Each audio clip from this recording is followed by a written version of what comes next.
Hello, dear listeners of Sci-Fi Stories. We want to start by thanking you for your incredible support. Recently, YouTube disabled our monetization features, leaving us without the budget needed to keep the channel alive. If you enjoy our story today, please consider supporting us with just $1 so we can pay our hardworking staff to cover their living expenses and continue bringing you these adventures. You can easily donate by scanning the PayPal QR code on your screen or by clicking the PayPal link in the description or the pinned comment below. Thank you from the bottom of our hearts. They truly believed that the fastest way to break humanity was to target our future. The Vorak Empire fired a quantum annihilator straight at a festival filled with our children, expecting to hear the agonizing cries of a broken species. What they did not realize was that human beings do not just guard their young with ordinary shields. We rewrite the fundamental laws of the universe to keep them safe.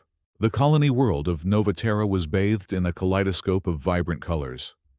It was the annual Festival of Light, a celebration that had become a beacon of unity across the known galaxy. Millions of beings, both human and extraterrestrial, gathered beneath the twilight sky. Bioluminescent flora intertwined with levitating neon banners, casting a warm, gentle glow over the cobblestone streets of the capital city. Laughter echoed through the crisp air, a harmonious blend of human voices and the melodic clicks, chirps, and hums of visiting alien dignitaries. The main planetary plaza was a massive sea of joy, specifically dedicated to the youth. Children of dozens of different species ran through sprawling holographic light shows, chasing glowing projections of mythical beasts.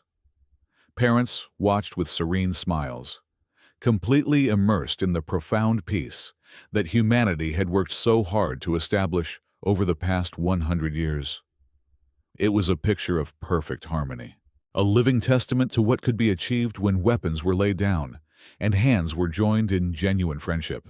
High above the planetary festivities, suspended in the geostationary orbital command center, Atlas Baldwin watched the transparent observation screens. He did not wear the heavily armored suit of a traditional military commander. Instead, he wore a simple, tailored dark uniform that spoke more of a diplomat or a theoretical physicist. Atlas was the supreme architect of the dimensional space defense system. His eyes, calm and intensely calculating, scanned the intricate streams of data flowing across the massive curved monitors. He was not looking for physical threats, like battleships or conventional missiles. He was monitoring the very fabric of reality, ensuring that the spatial integrity around Novaterra remained perfectly stable. The safety of the billions of souls below, especially the youngest generation, rested entirely on his shoulders. He sipped a warm cup of coffee, his demeanor radiating an almost unsettling level of quiet control. The absolute peace was shattered in the cold silence of the cosmic void. Without any prior warning, without the slightest distortion on standard early warning radar arrays, a massive alien fleet tore through the fabric of space. It was the dreaded Vorak Empire. They emerged from a deep hyperspace jump, their warships resembling jagged shards of obsidian, completely devoid of any light or warmth. The Vorak had absolutely no intention of engaging in a protracted, honorable military campaign. Their strategy was as cowardly as it was brutally efficient. They aimed to wipe out humanity's hope in a single, devastating blow. By annihilating the youth of Novaterra, they believed they could shatter the human spirit and force the central government into immediate, unconditional surrender without fighting a long war. In mere seconds, the colossal flagship of the Vorak Armada locked its targeting sensors onto the main plaza of the festival. A blinding, violently purple beam of concentrated quantum energy erupted from the belly of the warship. It was a weapon strictly designed to unmake physical matter at the subatomic level, a terrifying stream of pure erasure plummeting straight toward the joyful, unsuspecting children below.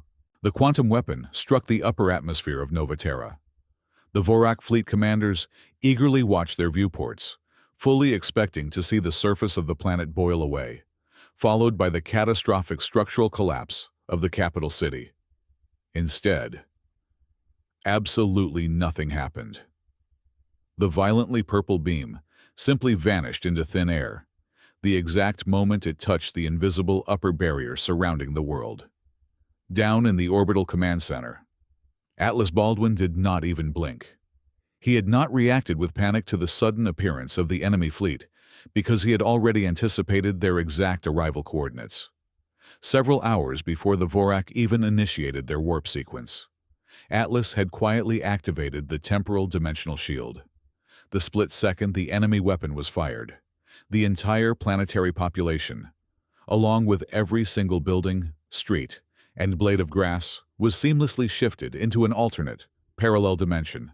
It was a perfectly secure pocket of space-time, completely disconnected from the baseline universe. Down on the surface of the planet, the festival continued without skipping a single beat. The children kept laughing, the holographic beasts kept dancing, and the joyful music played on into the night. Not a single person felt the monumental dimensional shift. They were entirely oblivious to the terrifying fact that a weapon capable of unmaking entire planets had just washed over their world like a gentle summer breeze. They did not feel any fear. They did not experience any panic. And most importantly, not a single soul was harmed. Up in the cold orbit, the Vorak ship sensors registered a massive atmospheric energy discharge, falsely interpreting the dimensional displacement as total molecular annihilation, believing their gruesome mission was a complete and utter success.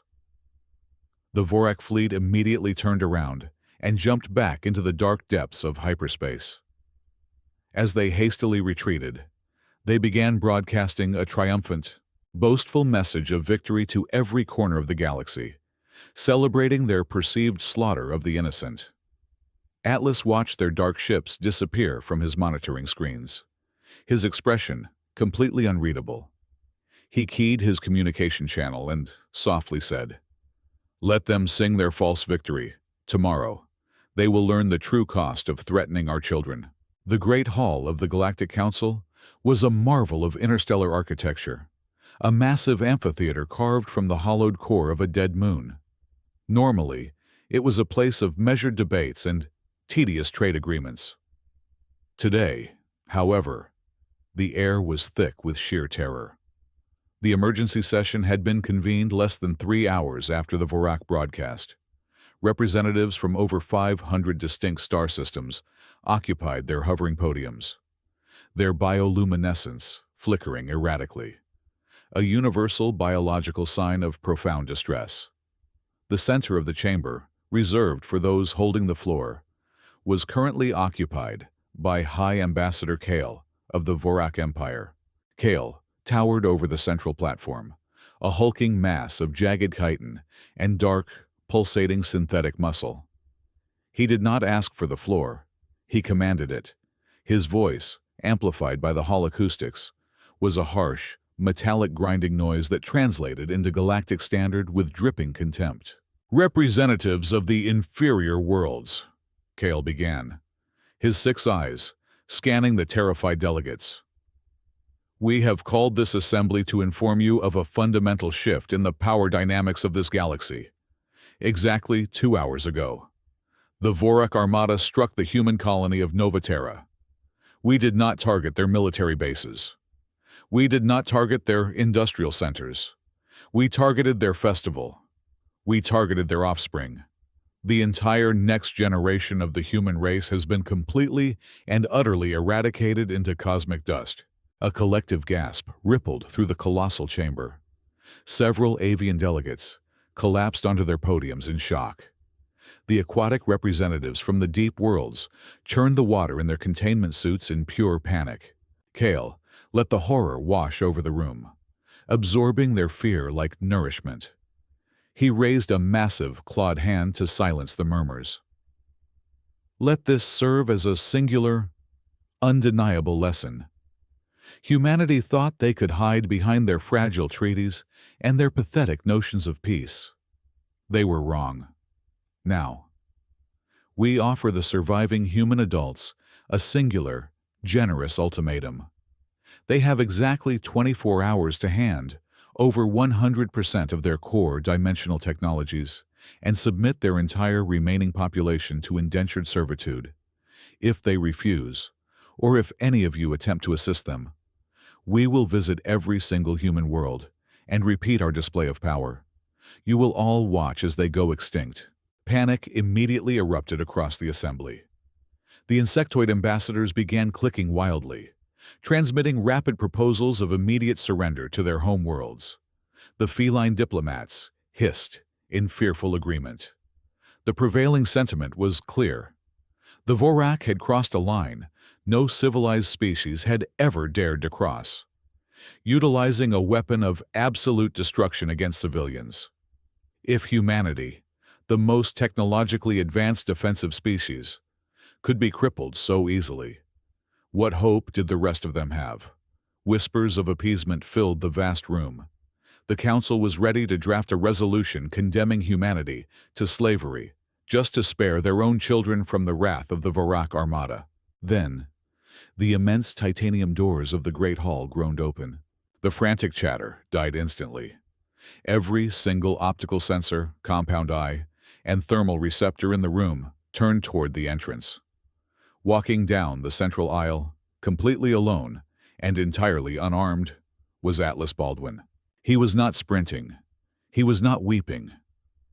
He did not possess the ragged, desperate look of a man whose entire planetary future had just been annihilated. Instead, his stride was perfectly measured, his posture impeccably straight, and his face an unreadable mask of chilling composure. The soft tapping of his leather shoes against the obsidian floor was the only sound in the dead silence. He bypassed the human delegation platform entirely and walked straight toward the center floor, stopping mere feet away from the towering Vorak ambassador. Kale sneered, leaning down to cast a massive shadow over the human. "You come to beg for the lives of your adults, human? You should be weeping for the ashes of your young." Atlas did not look up at the towering alien. Instead, he calmly reached into his tailored jacket, pulled out a small, circular projection disc, and gently placed it on the floor between them. He tapped the center of the device with the tip of his shoe. "I believe your sensor arrays are in need of a serious recalibration, Ambassador," Atlas said, his voice entirely devoid of inflection, echoing softly yet clearly across the massive hall. A massive, three-dimensional holographic projection exploded upward from the disk, filling the empty space above the center floor. It was a live, high-definition feed directly from the Capitol Plaza of Nova Terra. The timestamp in the corner confirmed it was happening at this exact second.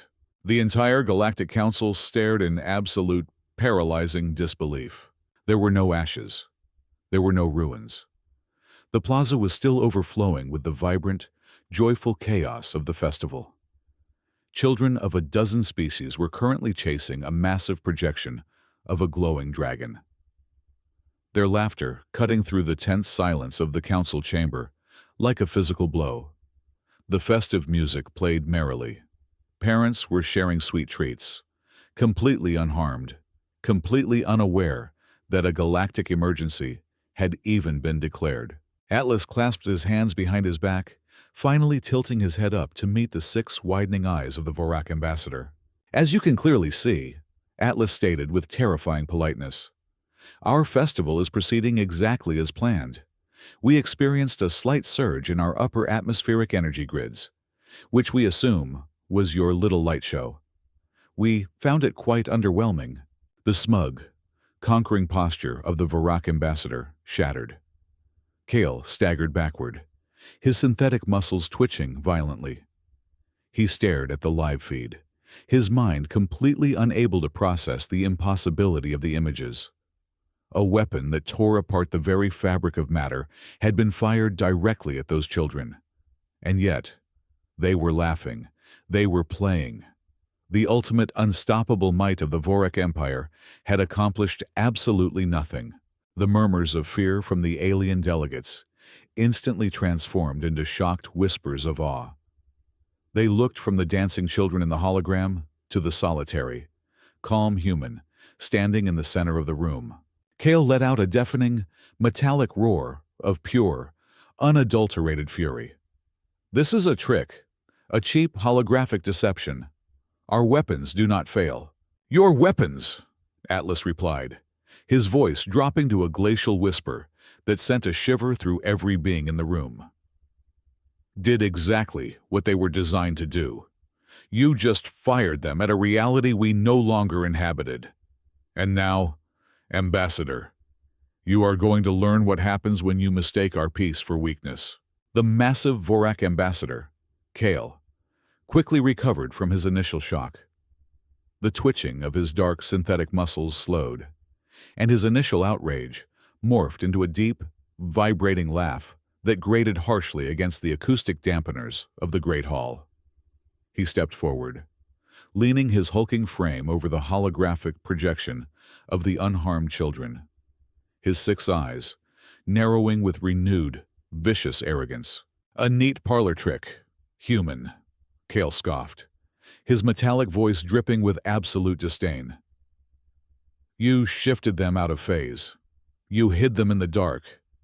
Is that the absolute limit of your legendary intellect? Running away and hiding in a dimensional pocket? You are nothing but cowards. Cosmic turtles retreating into your reinforced shells the exact moment a true predator arrives on your shores. Defense is not a victory. Defense is merely a painfully delayed defeat." Kale turned his back on Atlas, sweeping his massive, imposing gaze across the trembling delegates of the Galactic Council. He raised his heavy arms, projecting an aura of pure, unadulterated dominance over the chamber. "Hear me, members of this pathetic assembly," Kyle bellowed. "Humanity has just proven to all of you that they cannot strike back. They possess no offensive capabilities capable of piercing our armor or threatening our dominion. They can only build invisible walls. And walls, no matter how thick or technologically advanced, inevitably crumble under sustained pressure. We do not need a single quantum strike to break them. We have 1,000 fleets. We have billions of elite soldiers. If we must, we will simply blockade every single human system. We will bring our endless armadas to their skies and systematically burn their worlds to glass, one continent at a time, until their little temporal shields fail entirely from energy exhaustion." He slowly looked back at Atlas, a cruel, jagged smirk forming on his mandibles. "You bought your precious children exactly 1 day, human. Tomorrow, the Vorak Armada will return in full force, and we will not leave your space until every last member of your fragile species is eradicated." "You will not return." The 4 words were spoken softly, yet they cut through the booming rhetoric of the ambassador like a monomolecular blade. Atlas Baldwin had not moved a single inch. His hands remained comfortably clasped behind his back.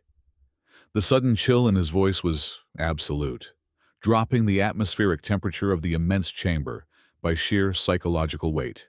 "You profoundly misunderstand the true nature of what happened today, Ambassador," Atlas stated, his tone shifting instantly from that of a polite diplomat to a supreme judge reading a final, unalterable verdict. "You look at our dimensional shields and you see cowardice. We look at those exact same shields and we see magnificent restraint. For the past 100 years, humanity has poured every ounce of our boundless scientific intellect into defense. Not because we lack the capacity for extreme violence, but because we intimately understand its ultimate cost. We chose to protect life because we revere the delicate, beautiful continuity of existence." Atlas took a single, deliberate step toward the towering alien. Kale instinctively stiffened, his combat reflexes flaring despite the human being completely unarmed. "But you have broken the fundamental social contract of the cosmos," Atlas continued, his voice echoing with undeniable, terrifying authority. War between consenting adults, war over planetary resources, or conflicting ideologies is a tragic but recognized reality of this harsh universe. However, aiming a weapon of mass erasure at the unborn, at the innocent children who have not yet inherited the stars, is not a simple act of war. It is a profound abomination. It is a spiritual rot that threatens the very foundation of all sentient life. You aim to extinguish the light of tomorrow, merely to win a petty battle today. Atlas paused, letting his piercing gaze sweep over the silent, terrified faces of the hundreds of alien delegates before locking eyes with Kyle once more. Humanity has grown exceedingly tired of merely surviving the hostility of savage empires like yours. Therefore, we have decided to unlock a completely new cosmic principle. We have unilaterally rewritten the universal rules of engagement.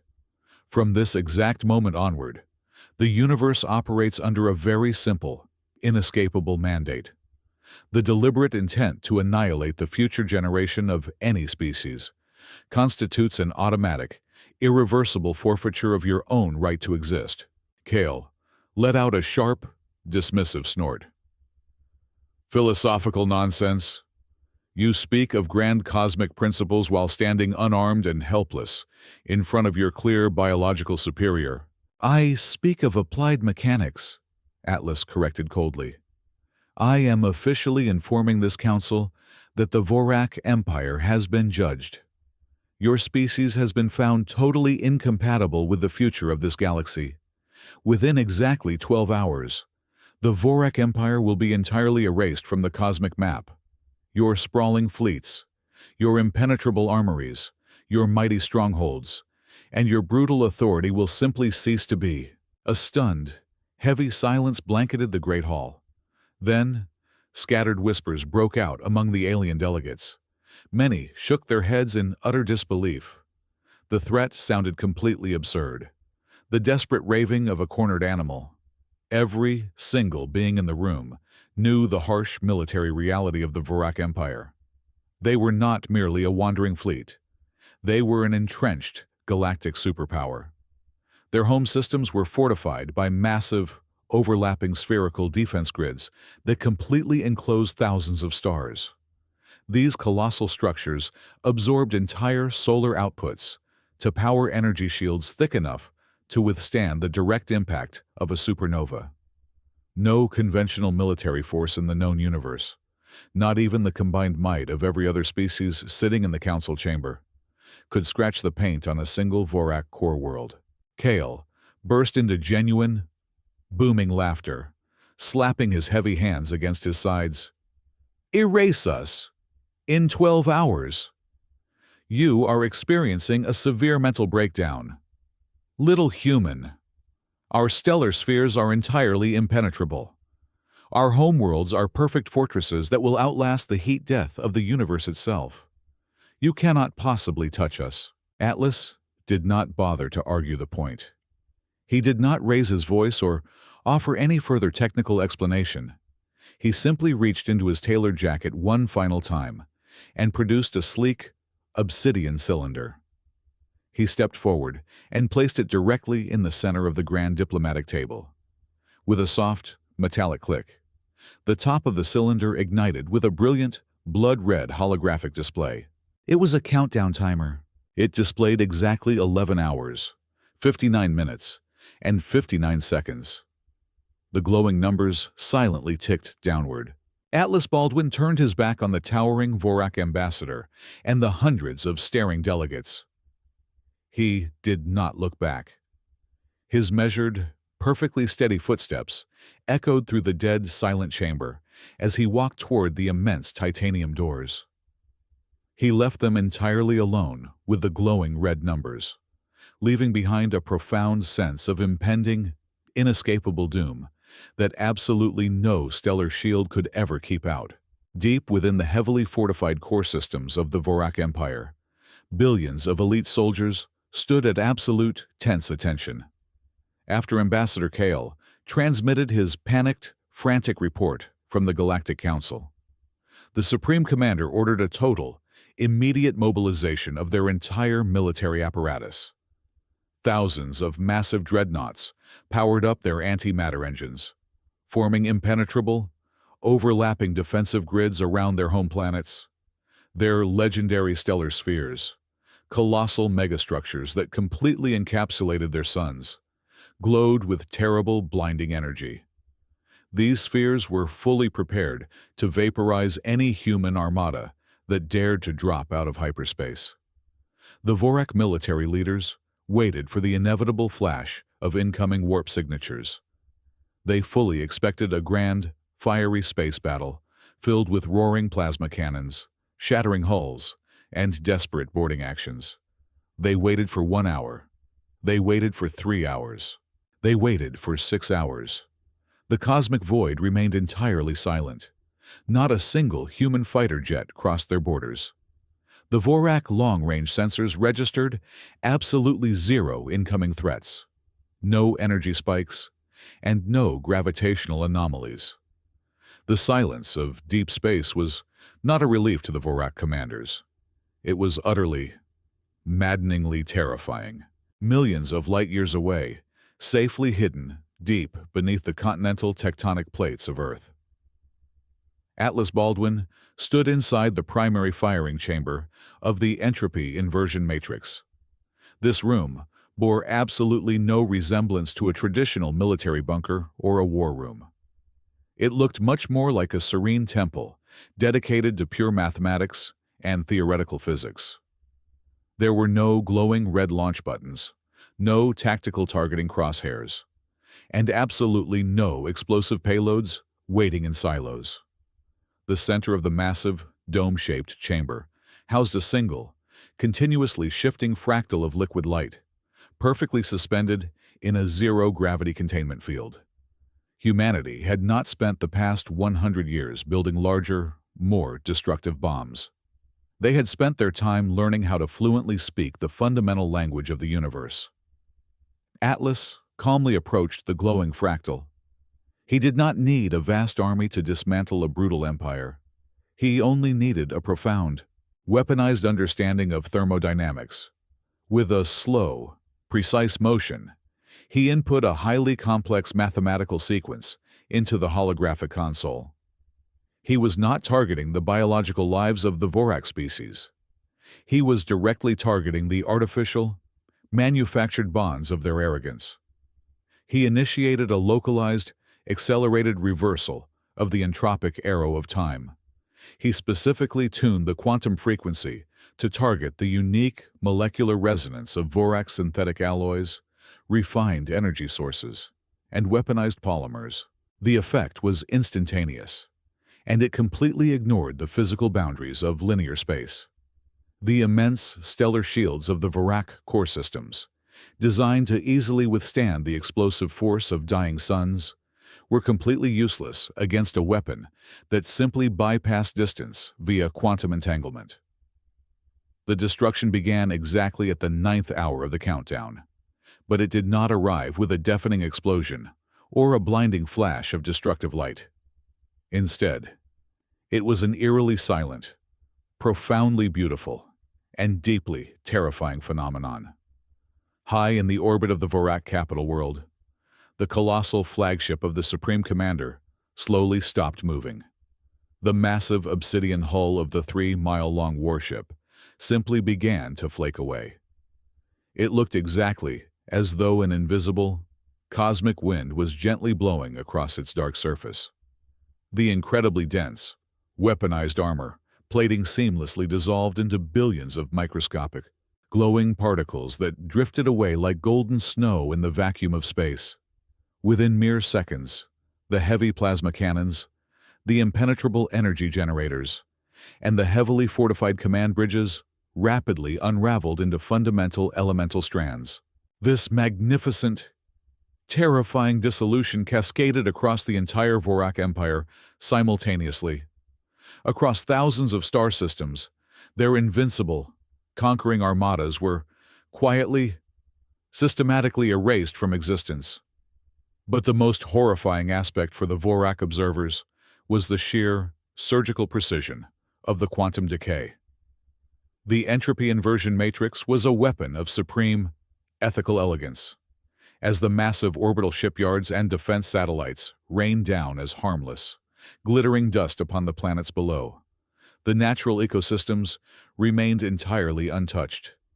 The ancient forests of the Vorak homeworld continued to sway gracefully in the natural breeze. The vast, deep oceans remained pure, clear, and completely undisturbed. The local wildlife continued their daily routines without experiencing the slightest disruption. The human system only targeted what had been artificially manufactured with the intent to dominate and destroy. It was a rapid, hyper-accelerated return to nature, effortlessly dismantling thousands of years of brutal military industrialization in a matter of minutes. Down on the planetary surface, the elite Vorak infantry divisions experienced a complete and utter psychological collapse. When the towering orbital fortresses vanished into sparkling dust, the ground commanders desperately screamed orders to lock down the cities and prepare for an invisible invasion. Millions of hardened soldiers instinctively reached for their heavy kinetic rifles and charged their deadly plasma blades. It was a completely futile gesture. The exact moment their clawed fingers gripped their weapons, the hardened metals and volatile power cells turned to incredibly fine ash. The weapons slipped right through their hands to blow away in the gentle wind. Their heavy, mechanized combat armor began to rapidly unweave from their bodies.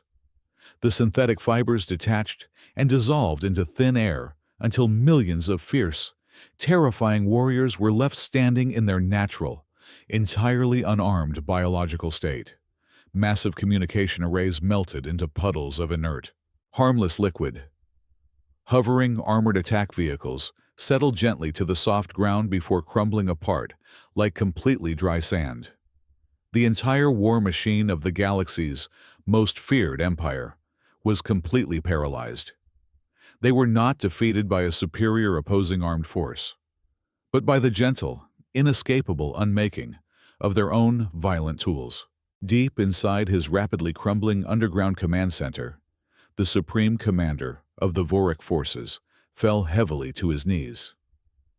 The reinforced steel walls around him were actively evaporating into a fine mist, slowly exposing the bright, natural sunlight of his homeworld.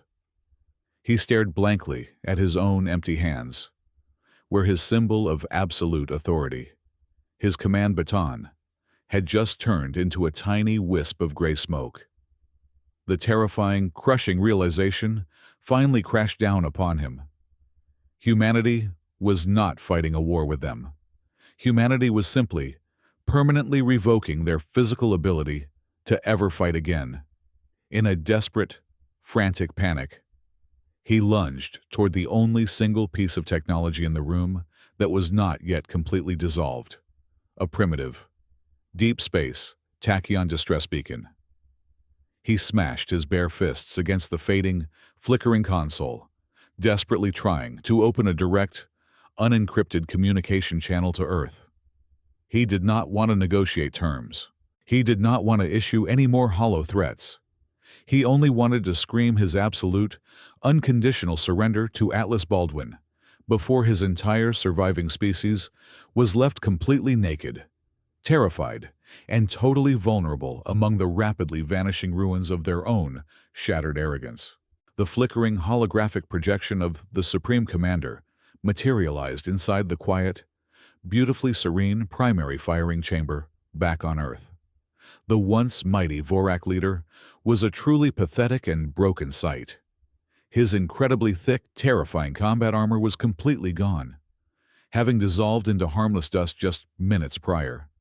Leaving him violently trembling in his natural biological shell, he stared through the encrypted tachyon feed directly at Atlas Baldwin. The human architect of their downfall stood perfectly still, his hands comfortably clasped behind his back, exuding an aura of absolute control. "We surrender unconditionally," the Supreme Commander choked out, his terrifying metallic voice module having been stripped away, leaving only his harsh, desperate natural rasp echoing in the quiet room. "We yield completely. Take our sprawling territories. Take all of our vast natural resources. Bind our people in whatever chains you desire. Tell the Galactic Council we belong to you now. Just stop the erasure matrix from eating away at our world. Let our species survive this day." Atlas did not blink. His calm expression remained as unreadable and profound as the vast emptiness of the cosmic void. He took a single, deliberate step closer to the communication terminal, staring directly into the terrified, wide eyes of the alien conqueror. "You are offering me hollow empires and broken resources that no longer exist." Atlas replied smoothly, his voice devoid of any pity or anger. "And you are desperately asking for a mercy that your own, deliberate actions have fundamentally disqualified you from ever receiving. When your armada targeted the joyous festival on Nova Terra, you did not open a channel to ask for our surrender. You sought to break the human spirit permanently by eagerly murdering our innocent, defenseless young. Humanity does not accept late apologies for that specific level of malice. We absolutely do not accept compromises, treaties, or conditional surrenders from those who view children as viable military targets. Your erasure is not an open negotiation. It is a finalized mathematical certainty." A cold, heavy, suffocating silence fell between the two vastly different worlds. The Supreme Commander realized with absolute, terrifying clarity that there was no diplomatic exit strategy available. The human standing before him was not playing a complex game of galactic politics. The human was calmly acting as a cosmic executioner, carrying out a mandatory sentence. A sudden, vicious, and desperate madness flared deeply in the six eyes of the Vorak leader. If his glorious empire was truly destined to fall endlessly into the abyss, he would personally ensure that humanity was violently dragged down into the dark, right alongside them. "Then we shall all perish together in the flames," the commander hissed venomously, suddenly slamming his heavy hand onto a hidden, analog fail-safe mechanism built directly into the deep bedrock of his crumbling command center. It was a purely mechanical system, an ancient lever entirely immune to the advanced subatomic decay currently sweeping across his planet. He had just proudly initiated the final, apocalyptic protocol. Deep within the superheated core of the central Vorak sun, a colossal and irreversible chain reaction immediately began. It was the ultimate doomsday weapon designed solely for mutually assured destruction. The device was specifically engineered to artificially destabilize the immense star, forcing the core to instantly collapse into a violent hypernova and subsequently form a rapidly expanding, supermassive black hole. The desperate Vorak leaders had calculated long ago that the resulting gravitational sinkhole would be so incredibly massive that it would easily swallow their entire home sector and continue expanding outward to consume 3 heavily populated human colony worlds located merely 5 light-years away. They fully intended to die, knowing they violently took billions of innocent human lives with them into the void. Deafening alarm klaxons blared wildly across the rapidly crumbling Vorak capital city. The sky high above them quickly turned a sickening, violent shade of crimson as the dying sun began to aggressively expand outward. The Supreme Commander laughed maniacally, staring intently at Atlas through the terminal, eagerly waiting to see the calm human finally crack and scream in sheer terror. Atlas did not panic. He did not rush frantically to the command console to initiate any desperate emergency countermeasures. Instead, he simply watched the manic alien leader with a look of profound, chilling pity. "Did you truly believe?" Atlas spoke softly, yet his voice carried perfectly over the deafening blare of the doomsday alarms. "That a species capable of fundamentally rewriting the laws of thermodynamics would somehow fail to mathematically account for your final, spiteful temper tantrum? The Supreme Commander abruptly stopped laughing. The violent crimson glow filling his sky suddenly froze completely still. Atlas had mathematically predicted this exact sequence of events down to the absolute millisecond. He knew the Vorak possessed a stellar destabilization weapon. He had deliberately left the mechanical fail-safe entirely intact, perfectly content to sit back and let them initiate the self-destruct sequence themselves. He actually needed them to willingly generate that incredibly massive, unparalleled surge of dying stellar energy. He required that specific raw cosmic power for the final, permanent phase of his grand design.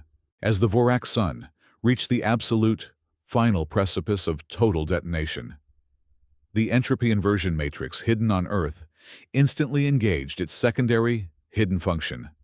It effortlessly intercepted the apocalyptic energy spike radiating from the dying star and violently refracted it. The matrix elegantly bent the destructive shockwave completely back onto itself, weaving the immense cosmic power into a highly localized, incredibly dense recursive quantum loop that crashed directly back down onto every single living member of the Vorak species simultaneously. The resulting effect was entirely bloodless and absolutely, mind-numbingly horrifying. The violent crimson sky instantly shifted into a soothing, motionless, pale silver. The blaring alarm klaxons abruptly stopped, immediately replaced by a deep, unnatural silence that completely swallowed the entire star system. The Supreme Commander desperately tried to scream, but his vocal cords no longer vibrated. He frantically looked down at his shaking hands and realized they were no longer made of biological flesh and bone. His entire physical form was rapidly, painlessly digitizing. The Vorak were not dying. They were not experiencing even a single fraction of physical pain. Instead, the inverted energy of their own apocalyptic doomsday weapon was systematically extracting their entire biological consciousness. Every single hateful thought, every conquering memory, every cruel ambition, and every single ounce of their terrifying military knowledge was being forcefully converted into pure, dense, crystalline data. Billions of Vorak citizens across thousands of colonized planets froze exactly where they stood in that exact second. Their physical bodies shimmered brightly with cascading streams of glowing binary code before silently collapsing into tiny, perfect geometric cubes of pure light. The raging, expanding Vorak sun instantly stabilized, its volatile energy completely drained dry to perfectly fuel this unprecedented mass conversion. In less than 60 seconds, the loud, brutal, and terrifying empire that had ruthlessly plagued the galaxy for many long centuries was reduced to absolute, eternal silence. Their entire massive species had been perfectly compressed and permanently archived, forever trapped in a timeless, frozen state of pure digital awareness, completely stripped of any physical ability to ever harm the universe again. Exactly 12 hours after the ominous countdown had first been initiated, the massive titanium doors of the Great Hall of the Galactic Council groaned open once again. The immense amphitheater was packed to absolute capacity. Not a single delegate had dared to leave their hovering podiums. The air was thick with a tense, suffocating anticipation. They had watched the astronomical data streams flowing in from the Vorak sectors. They had seen the terrifying, inexplicable silencing of thousands of heavily fortified star systems. They knew the Vorak armada was gone, but their minds struggled to comprehend the sheer scale of the sudden erasure. Atlas Baldwin walked down the central aisle. His measured footsteps echoed through the profound silence of the colossal chamber. He did not wear the triumphant, boastful swagger of a conquering warlord. His posture remained impeccably straight, his expression an unreadable mask of solemn duty. He bypassed the human delegation platform entirely and walked straight to the center floor, stopping exactly where the massive Vorak ambassador had stood just half a day prior. Atlas, reached into his tailored jacket. The thousands of alien eyes watched his every movement with absolute, paralyzed awe. He did not pull out a weapon of mass destruction. He slowly withdrew his hand and gently placed a single object upon the center of the grand diplomatic table. It was a flawless, transparent geometric cube, barely the size of a human fist. Deep within the completely silent crystal, microscopic streams of pale silver light cascaded in an endless, intricate loop. It pulsed with a faint, cold energy. "Representatives of the Galactic Council," Atlas spoke, his voice calm, clear, and echoing with undeniable, profound authority. "The 12 hours have passed. The Vorik Empire, along with every single weapon they forged and every single conquest they claimed, is now officially a matter of historical record. There was no grand cosmic battle. There were no planetary bombardments. We did not spill a single drop of their biological blood. Instead, we have permanently archived them." He gestured gracefully toward the small, glowing cube resting on the table. Within this singular matrix lies the entirely digitized consciousness of billions of Vorak citizens, their brutal leaders, their fierce soldiers, and their unyielding arrogance are permanently trapped inside a timeless, frozen state of pure data. They are perfectly aware of their confinement, yet they possess absolutely no physical means to ever interact with the physical universe again. A collective gasp of sheer, trembling terror rippled through the colossal chamber. The delegates stared at the tiny cube in absolute disbelief. The mightiest, most feared empire in the known galaxy, a civilization that had ruthlessly crushed hundreds of worlds, was now completely contained within an object small enough to fit inside a pocket. "I leave this archive in the permanent custody of the Galactic Council," Atlas continued, his tone shifting into a deeply resonant, solemn declaration. "Let it remain locked deep within your highest security vaults. Consider it a permanent, eternal life sentence for a species that fundamentally failed to understand the sanctity of existence. But more importantly, let it serve as a monument, a perpetual, glaring reminder to every single empire currently reaching for the stars." Atlas swept his piercing gaze across the silent, terrified faces of the alien delegates. They looked at the human, not just with fear, but with a profound, earth-shattering realization. Humanity possessed the terrifying, godlike capability to effortlessly manipulate the fundamental reality of the universe. They could unmake empires with a whisper. Yet, despite possessing this absolute, overwhelming power, they had chosen to build agricultural colonies, share medical advancements, and host festivals of light. They chose peace not out of weakness or cowardice, but from a position of supreme, unshakable strength.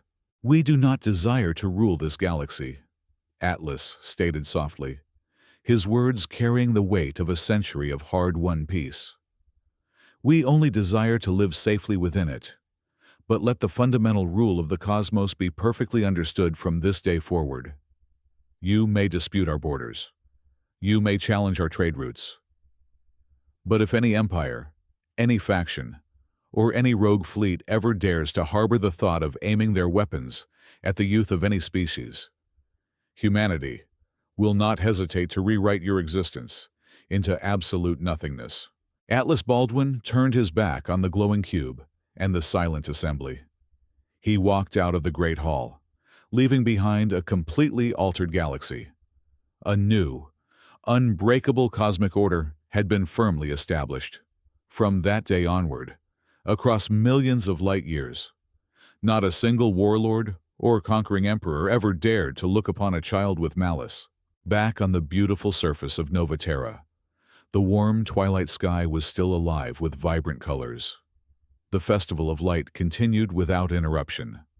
The joyous laughter of children echoing through the cobblestone streets remained completely unbroken. Atlas Baldwin stepped quietly out of the transport shuttle, taking a deep breath of the crisp, peaceful air.